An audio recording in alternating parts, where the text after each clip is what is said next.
அப்படிப்பட்ட அந்த சிங்கம் வேட்டைக்கு மட்டும்தான் வெளியில வரும், வேடிக்கை பார்க்கறதுக்கெல்லாம் வெளியில வராது.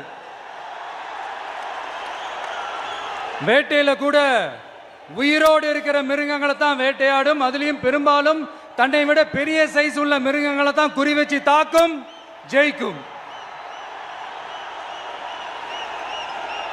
எவ்வளவு பசியில் இருந்தாலும் உயிர் இல்லாததை, கெட்டு போனதை தொட்டு கூட பார்க்காது. அப்படிப்பட்ட அந்த சிங்கம் அவ்வளவு ஈஸியா எதையும் தொடாது, தொட்டா விடாது.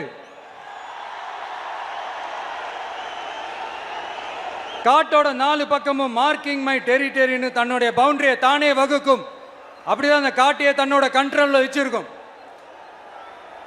சிங்கத்துக்கு கூட்டத்தோட இருக்கிறதுக்கும் தெரியும், தனியா இருக்கிறதுக்கும் தெரியும்.